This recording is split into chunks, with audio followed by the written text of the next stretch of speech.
Shri Chinmaya Sadgurave Namaha Hari Om. A column by Aishwarya Nayar, Between the Lines. Small shifts, big change. Brianna West's The Mountain Is You is not the kind of book that motivates you for a few days. It's a book that quietly shifts your gaze inward and helps you meet the one thing truly standing in your way, yourself. The mountain, she says, isn't the world, your circumstances, or other people. It is you. Your fears, your resistance, your unprocessed emotions, and the stories you keep repeating to yourself. And in that simple yet disarming realization lies the seed of transformation. As the Gita says, Uddharet Atmanam, Atmanam, Atmanam, Atmana Atmanam. Lift yourself by yourself. Uddharet Atmana Atmanam. It captures the exact essence of this book. You are both your own obstacle and your way out. One of the key ideas West talks about is how we often have two different needs pulling us in opposite directions. We might want growth but fear the discomfort it brings. We may want love but also fear being vulnerable. We may want to move forward but also feel safe where we are. This conflict is what creates the mountain. Unless we become aware of these mixed desires, we will keep feeling stuck. She also talks about the importance of being honest with oneself, not covering things up with fake positivity or surface level self love, but really acknowledging when something in your life isn't working. This doesn't mean being harsh. It just means being clear. She suggests a simple step.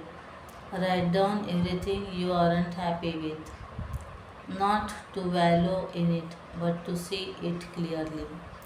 Because if you don't know where you are, how can you move forward? West explains that hitting rock bottom is not a sign of failure. It can actually be a turning point. That moment when you say, I never want to feel like this again, becomes the start of real change. From there, she moves into how important emotional awareness is. Many of us try to explain or analyze our emotions instead of just feeling them. But healing starts when we stop trying to figure everything out and allow ourselves to feel what's actually there. This book is a slow, thoughtful read. It makes you pause, question yourself, introspect, journal, and clear your thoughts. It helps find answers within. I definitely recommend reading it because what I liked most is how it brings out the deeper meaning behind our emotions and patterns. If we behave in a certain way, it gently asks why. It helped me notice myself, my parent patterns, and understand what I can shift. But more than that, it nudged me to change how I look at myself, to be more positive. It made me realize that there is no perfect time or situation to change. The time is now. She gives practical suggestions like journaling, tracking emotional patterns, and noticing how emotions show up in our body. She shares an example from the famous Swiss psychologist Carl Jung's life that helps make this point. As a boy, Jung fainted at school after hitting his head. Instead of panic, his first thought was relief. Maybe now he wouldn't have to go back.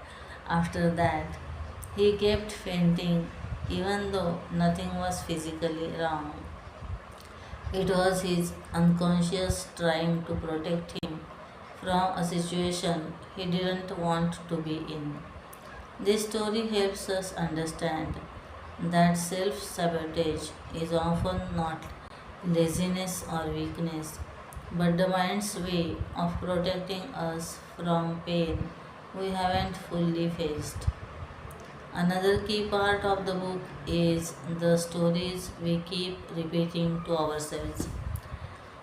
If your life beliefs like I always fail or I am not enough, but these are replaceable opinions, not facts.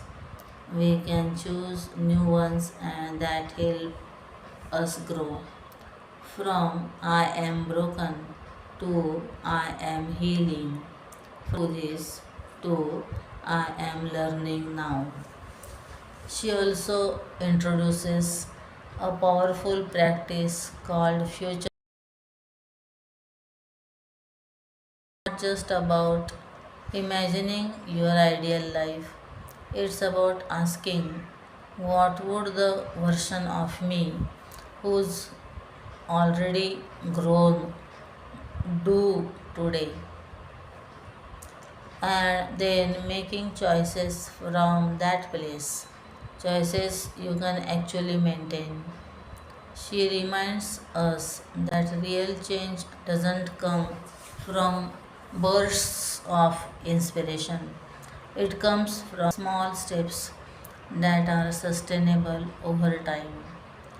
Wastes also Wist also talks about the need to letting yourself cry, not dramatic rituals, just healthy ways to feel and release what you have been holding in.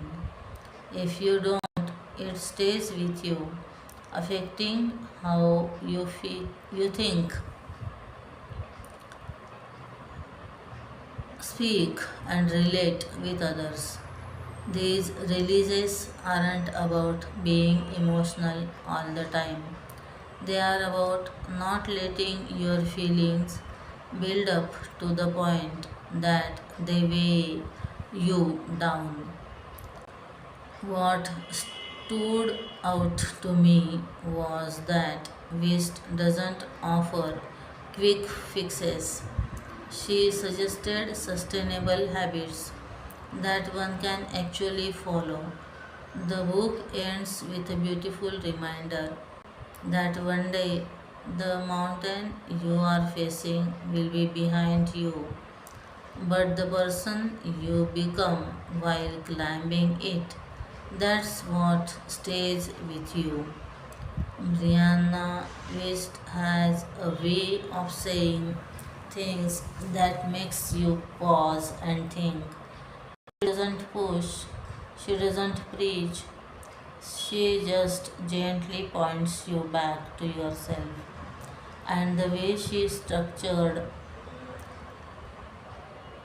and the way she's structured the book, starting with self awareness, then moving into emotional standing or destiny. Hari Om.